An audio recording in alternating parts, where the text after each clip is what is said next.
At 20 years old, Clara Wren stood at the edge of everything she had ever known, holding a rope lead in one hand and 4 crumpled dollars in the other. It was her uncle, Silas Pruitt, who cast her out, claiming her late father's farm was drowning in debts only a stranger's signature could settle, and that there was no place at the table for a niece who could not pay her way. All she had left in the world was that handful of dollars, a tin trunk of her mother's things, and the dog pressed warm against her leg, a red-coated hound named Copper who would not leave her side. With nowhere else to turn, she spent 2 of those dollars on a courthouse auction listing nobody else wanted, an abandoned, condemned cooperage at the edge of town, sealed shut for 6 years. Folks called it foolish. They did not know that beneath its rotted floor lay a secret that would not only save her, but set right a wrong that had been quietly strangling their whole town for a decade. Settle in, and let us tell you the story of Clara Wren and her faithful dog, Copper.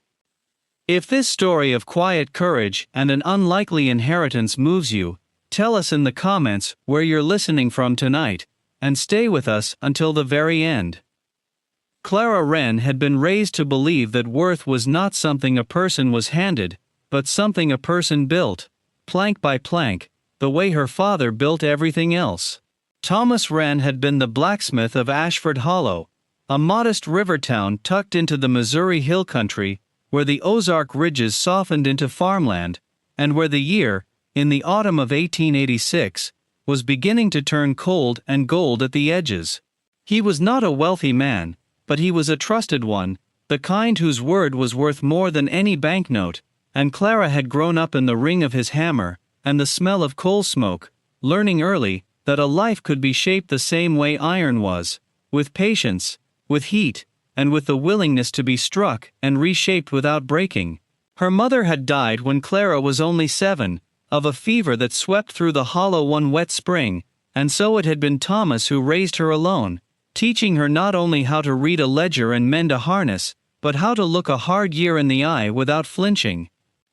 It was Thomas who brought Copper home too, when Clara was 12. The dog had been the runt of a litter born to a farmer 3 miles upriver, red-brown and long-legged and utterly unwanted, the kind of pup folks said wouldn't survive the winter. Thomas had seen something in the way the small dog refused to lie down and be forgotten, the way he kept dragging himself back to the feed trough, even after the bigger pups shoved him aside, and he had carried the pup home in his coat and set him in Clara's lap without a word. Some things, he told her, aren't worth much to anybody until somebody decides to see them different. Clara did not know, then, that her father was not only speaking of the dog. She only knew that from that night on, Copper slept curled against her feet, and grew, over the years, into a broad-chested hound, with a nose that seemed to know the world by scent before her eyes ever caught up to it.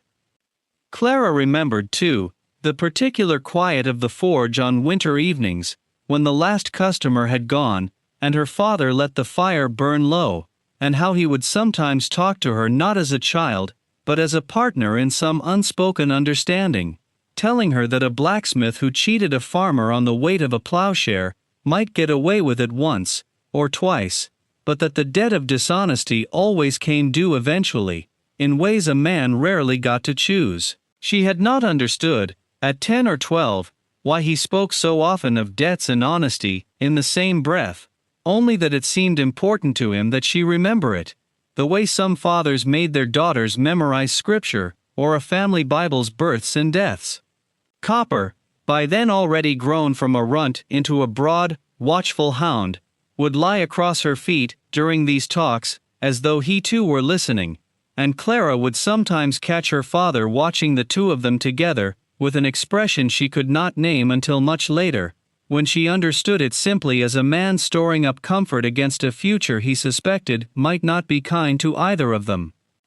Ashford Hollow was, in those years, a town built on cooperation in more than name. Its farmers shared a grain mill on the river bend, a covered bridge that 4 families had raised together after a flood, and a cooperage, a barrel-making shop, run by an old craftsman named Josiah Tuck, who had for 30 years bent white oak staves into the barrels that carried the Hollow's flour, cider, and salted pork to market in the county seat. Thomas Wren and Josiah Tuck had been friends since boyhood, two men who believed that a town's strength was only as strong as the honesty running underneath it, and Clara had grown up doing small errands for old Tuck, fetching water for his steam kettle, sweeping curls of oak shavings from his floor, learning without knowing it the particular language of coopering, how a stave was chosen, how a hoop was driven, how a barrel, built right, could hold pressure for 100 years, without a single drop escaping. It was Josiah Tuck, in fact, who had first warned Thomas, quietly, that something was wrong in Ashford Hollow. The town's land agent and sole banker, a smooth, unhurried man named Elias Corbin, had been buying up mortgages on struggling farms for years, always with a sympathetic smile, and always, somehow, on terms that grew crueler the moment a farmer fell behind. Tuck had noticed, in his ledgers, that the cooperative mill's grain weights never quite matched what farmers swore they'd delivered, and that Corbin's own warehouse always seemed to grow fuller than arithmetic allowed. He had begun keeping his own careful records, in the private, meticulous hand of a man who trusted numbers more than he trusted talk, tucking pages away where prying eyes would not find them. Then, in the spring before Clara turned 16, Josiah Tuck had died of a sudden fever of his own, and within a year, his cooperage, deprived of buyers, its trade quietly steered elsewhere by men loyal to Corbin, was boarded up and forgotten, its secrets, if it had any, sealed inside with the dust.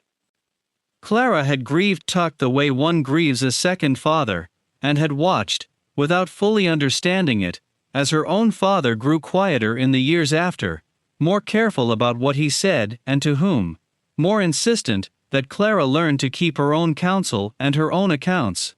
"A person who owns nothing," he told her once, mending a wagon wheel by lamplight, "is still rich, if she owns her own good name. Guard it closer than any coin." Clara had taken the words to heart, without knowing how soon she would need them, and had grown, in the shadow of her father's forge, and old Tuck's cooperage, into a young woman, who was unafraid of hard work, unashamed of a patched dress, and entirely devoted to the loyal red hound, who had never once, in 8 years, let her walk anywhere alone. The fall, when it came the way frost comes to a field that has looked strong all season, quietly, at night, and total by morning. Thomas Wren was thrown from a spooked cart horse on a rain-slick road in the autumn of Clara's 20th year, and though he lingered 3 days, the injury to his skull would not let him wake fully again, and Ashford Hollow buried its blacksmith on a gray Thursday, with more mourners than the little church could hold. Clara stood at the grave with copper pressed to her skirts, and for the first time in her life she understood that grief was not only sorrow, but also a door swinging open onto an unknown room, one she would now have to walk through alone. It was her uncle, Silas Pruitt, who walked through that door first. Silas was Thomas's half-brother, a man who had spent most of his life in the county seat, trading in land and livestock, and who arrived at the farm within a week of the funeral, with a folder of papers and a manner so smooth, it took Clara 3 visits to notice how carefully he avoided her eyes. He explained, patiently, as though she were a child, that Thomas had taken loans against the farm 2 winters past. Loans, he said, arranged through the good offices of Elias Corbin's bank, and that with the debts called due, the property would have to be sold to settle them. He was terribly sorry, he said. He would, of course, see to it that she was not left destitute. He would allow her 2 weeks to gather her things before new owners took possession. Clara asked to see her father's own ledgers, the private books he had kept in his desk drawer, the ones that would show whether such loans were real or invented. She found the drawer forced open, and the ledgers gone, and when she asked Silas about it, he only spread his hands and said that grief made a person forgetful of where they'd put things. She asked the bank for copies of the loan papers, and was told, by a clerk who would not meet her gaze, that record-keeping in a small-town bank was sometimes imperfect, and that Mr. Corbin himself was traveling, and could not be consulted for several weeks. She asked her father's neighbors, one by one, whether they had ever heard Thomas Wren speak of debt, and every one of them said the same thing, that Thomas Wren was the last man in the county who would have mortgaged his daughter's future, and that something about the whole business smelled wrong, though none of them could say exactly what. But suspicion does not pay a debt, and within 2 weeks, Clara Wren found herself standing in the yard she had been born in, watching strangers carry her father's tools into a wagon that was no longer hers to load. Silas Pruitt gave her $4 for the road, he called it, as though he were doing her a kindness, and Clara took the money because pride would not feed a dog, and walked away from the only home she had ever known with a tin trunk, a rope lead, and Copper pacing tight, worried circles around her ankles the whole way down the lane, as if the animal understood, even before she did, that the ground beneath them both had shifted for good. She spent that first night in the loft of the Ashford Hollow feed store, which the proprietor, a widow named Ruth Calloway who had loved Thomas Wren's honesty if not his misfortune, allowed her to use out of pity and old friendship. It was Ruth who mentioned, almost as an aside, that the county courthouse was auctioning off a handful of abandoned properties the following morning, to clear back taxes, among them the old Tuck cooperage, which nobody in 6 years had wanted to touch. "Cursed, some folks call it," Ruth said, shaking her head, "on account of poor Josiah dying so sudden, and the place just sitting there, rotting ever since. But it's cheap, if cheap is what a body needs." Clara, lying awake with Copper's head heavy on her knee, thought of Josiah Tuck's kind, careful hands, and of her father's warning about guarding one's good name, and something in her, not quite hope, but its stubborn cousin, decided that a roof, even a condemned one, was better than none at all. The auction was a small, dispiriting affair held on the courthouse steps in a thin cold rain, attended mostly by men looking to strip abandoned buildings for lumber and hardware. When the auctioneer called the Tuck cooperage, there was a long uninterested silence, broken only by one half-hearted bid of $1 from a scrap dealer who wanted the roof tin. Clara, standing at the back with Copper leaning against her leg, heard herself say, $2, before she had entirely decided to say anything at all, and the auctioneer, eager to be rid of the property and move along in the rain, brought his gavel down before the scrap dealer could think better of his silence. Silas Pruitt, who happened to be present on other courthouse business, laughed outright when he heard, loud enough for half the steps to hear, that his niece had spent her last coins on a haunted, condemned barrel shop nobody else would touch. Clara did not answer him. She only signed the paper the clerk pushed toward her, took the rusted key that came with it, and walked, with her dog and her trunk, toward the one piece of ground in Ashford Hollow that now, however strangely, belonged to her.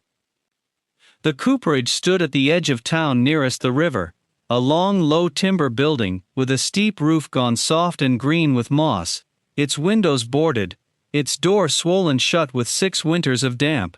Clara had to put her shoulder to it twice before the hinges gave with a groan that startled a pair of barn swallows from the eaves, and when she finally stepped inside, she was met with the smell she remembered from childhood errands: oak, and cold ash, and something faintly sweet, like the ghost of cider that had once been stored there. Dust hung thick in the shafts of gray light, coming through gaps in the boarded windows, and half-finished barrels stood in rows like patient old men waiting for a task that would never come, their hoops rusted, their staves furred with mold. Copper, who had trotted in ahead of her the moment the door opened, did not behave like a dog exploring new territory. He went straight and low across the floor, nose down, tail stiff and quivering, to a corner near the cold brick forge where the steaming pit had once stood, and there he began to scratch at the packed dirt floor with a single-minded urgency Clara had never seen in him before, whining low in his throat, circling, scratching again. "Copper, leave it," she said at first, tired and cold, and in no mood for a dog's foolishness, but he would not leave it, and something in the pitch of his whine, Not fear, not pain, but a kind of insistent, pleading excitement, made her come closer and kneel down beside him in the dust. It was there, in the dim light of her first hour as a property owner, that Clara Wren noticed what 6 years of neglect had hidden from every scrap dealer and curious neighbor who might have peered through a crack in the boards. A floor plank, whiter and newer grained than the others around the old steaming pit, its edges worn smooth in a way that suggested it had been lifted and set back many times by careful hands. For 3 days, Clara did not have the tools or the courage to pry up the plank Copper had found, occupied instead with more urgent matters: patching the roof against the coming rain with tin scavenged from a collapsed shed nearby, sweeping 6 years of dust from a single corner she could sleep in, and stretching her last coins on cornmeal and a bit of salt pork for herself and her dog. She told herself the loose plank was nothing, only warped wood, and that a woman with no money and no prospects had no business chasing a dog's fancies. But Copper would not let the matter rest. Every evening, once the day's work was done, he would return to that corner near the old forge, sniff at the plank's edges, and lie down across it with a proprietary air, as though guarding something he alone understood the value of. And on the 4th night, Clara finally took up the iron bar she'd found among Tuck's old tools, and knelt down to see what her dog had been so certain of all along. The plank came up with a groan of old nails, and beneath it, Clara found not dirt, as she'd expected, but a shallow wooden box, its lid sealed with pitch, the way Tuck used to seal the seams of his finest barrels, buried in a recess lined with flat river stones to keep out damp. Her hands shook as she worked the lid free. Copper pressed so close against her side she could feel his heart beating fast against her arm, and inside, wrapped in oiled cloth that had kept the years mostly at bay, she found a thick ledger book in a hand she recognized at once from a dozen childhood afternoons spent sweeping his shavings. Josiah Tuck's own careful, patient script, along with a smaller bundle of folded papers, bearing wax seals she did not yet understand, and a single brass key far older and heavier than the one that had opened the cooperage door.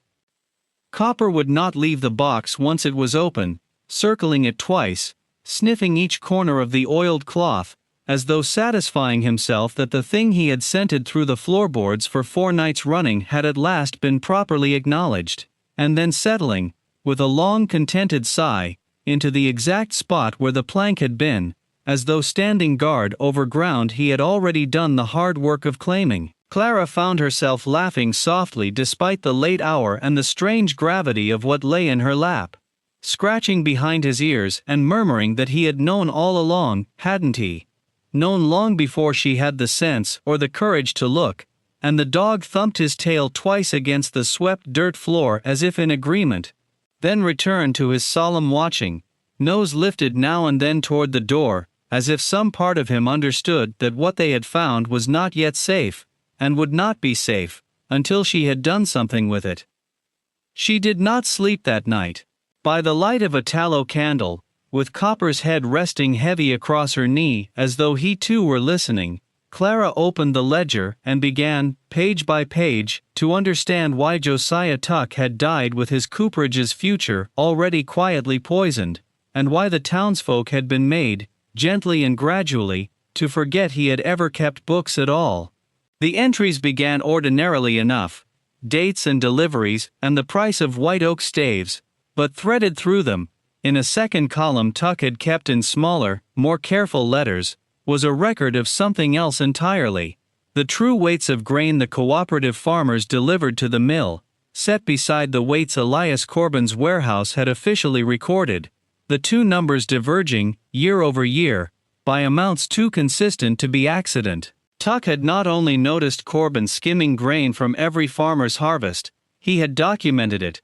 quietly, for nearly 6 years, alongside notes on loans made to struggling families, at terms that changed, without their knowledge, the moment they were too far behind to object. The folded papers beneath the ledger were harder still to make sense of at first, until Clara recognized, among the formal language and old wax seals, the original charter of the Ashford Hollow Farmers Cooperative, the document, drawn up a generation earlier, that had established the shared mill and shared bridge as common property of every founding family, including the Wrens, rather than as the private holdings Elias Corbin's bank now claimed to control. Tucked within that same bundle, folded so small it had nearly slipped free, was a torn scrap in her own father's hand, dated only months before his death, that read simply, "JT, if anything should happen to either of us, the truth is where the barrels are made, guard it. T.W." Clara sat with that scrap of paper a long while, copper's warm weight anchoring her to the cold floor, and understood, with a chill that had nothing to do with the autumn night, that her father had known about Corbin's fraud, that Josiah Tuck had hidden the proof in the one place no one thought to look, and that her uncle Silas Pruitt's sudden, convenient debt papers were very likely no debt at all, but a lie built to seize a farm whose owner had grown dangerous to Elias Corbin's schemes. The brass key, she would discover only days later, opened nothing in the cooperage itself, but matched a strongbox kept, of all places, in the vault of Corbin's own bank, a detail noted in Tuck's ledger as insurance, a place where a second copy of certain documents had been lodged under an assumed name, safe from anyone who thought to search the cooperage alone. It was, Clara realized with a slow, frightened wonder, an inheritance far heavier than $4 and a condemned building. It was proof, if she was brave enough and clever enough to use it, that could unmake the very man who had helped unmake her. She did not act rashly. Clara Wren had learned patience at her father's forge, and caution at Josiah Tuck's coopering bench, and she understood, turning the ledger's pages by candlelight, with Copper's steady breathing beside her, that a single woman, with no money, and a dog for a witness, could not simply march into Elias Corbin's bank, waving old papers, and expect justice to follow. She spent the better part of 2 weeks doing quiet, careful work instead, repairing the cooperage roof well enough to keep the ledger dry, copying key pages of Tuck's records in her own hand, in case the originals were ever seized or destroyed, and, carefully, one conversation at a time, speaking with the farmers whose names appeared in Tuck's second column, women and men who had spent years believing their own memories of harvest weights must simply be mistaken. It was Ruth Calloway, the feed store widow, who first believed her without hesitation, remembering aloud how her own husband, before he died, used to grumble that the mill's scales never seemed to favor a farmer twice in a row. Others were harder to convince, wary of accusing the town's only banker of anything, afraid of what it might cost them if Clara's proof turned out to be nothing more than an old man's grudge. Word travels quickly in a small hollow though, and it was not long before Elias Corbin himself learned that the Wren girl was asking careful questions about grain weights and old loans, and that she had been seen, more than once, deep in conversation with a red hound at her heel, and a ledger book tucked under her arm. In those same uneasy days, Clara noticed that Copper's habits had changed in small but unmistakable ways, as though the dog understood, better than she sometimes did herself, that danger had followed the truth home. He no longer settled easily in the evenings, choosing instead to lie across the cooperage doorway, rather than at her feet by the fire, ears lifting at every footstep on the road, and twice in 1 week, he woke her before dawn, with low, urgent barking at nothing she could see, only to have her discover, come morning, boot prints in the mud near the window that did not belong to Ruth Calloway or any friendly visitor. She took to sleeping with the ledger and its copied pages hidden beneath a loose hearthstone rather than in the open trunk, and took comfort, on the coldest and most uncertain nights, in the simple fact that no one, however bold, seemed willing to test the temper of a hound who had already proven he would put himself between his mistress and any man who meant her harm. Corbin came to the cooperage himself on a cold, bright afternoon, smiling the same smooth smile Clara remembered from her father's funeral, and offered, with great show of neighborly concern, to buy the condemned building back from her for $20. A fortune, he pointed out gently, to a young woman with nothing else in the world. Clara understood, standing in her own doorway with Copper's hackles slowly rising at her side, that the offer was not generosity, but fear dressed in a banker's Sunday coat, and she declined as politely as she could manage, saying only that she had grown rather fond of the old place. Corbin's smile did not waver, but something behind his eyes went cold and still, and he told her, in the same pleasant voice, that condemned buildings had a habit of being condemned further, and that a young woman alone would do well to remember how quickly a town's sympathy could turn if she made herself a nuisance to the people who kept its accounts. The threat, veiled as it was, proved to be the mistake that undid him. Within days, the very families Corbin had hoped to keep silent began comparing notes openly at the mill, and after Sunday services, each recalling some year when their harvest had felt lighter in the wagon than it should have, and each remembering, now that Clara had given them permission to say it aloud, some small unfairness in a loan's terms that had never quite made sense. Silas Pruitt, hearing that his niece had somehow come into possession of records concerning the bank, arrived at the cooperage in a fury one evening, demanding she hand over whatever nonsense she was spreading, and it was Copper, placid, patient Copper, who had never so much as growled at a stranger in his life, who placed himself squarely between Clara and her uncle, teeth bared, low and steady, until Silas backed toward his horse, muttering that she would regret her stubbornness. Clara did not doubt, watching him ride away, that her uncle and Elias Corbin had been partners in the scheme from the very beginning, her father's farm merely the most convenient prize to seize once he grew too watchful to control. Clara took her copied pages and the original charter to the one man in the county both sides trusted to be fair, Judge Amos Hartley, who rode a circuit through 3 counties and happened to be due in Ashford Hollow within the week to hear routine business. She did not go to him alone. Half the cooperative's founding families walked with her to the little courthouse, Ruth Calloway at the front, and Copper trotting proud and alert at Clara's side, as though he understood, finally, the shape of the thing he had dug out of the dirt. Judge Hartley read Tuck's meticulous ledger, with the slow, careful attention of a man who had seen a great many liars in his years on the bench, and had learned to recognize the particular texture of the truth, and when he set the papers down, he asked only one question of the gathered farmers, whether any among them could swear that Josiah Tuck had ever, in 30 years, been known to falsify a number.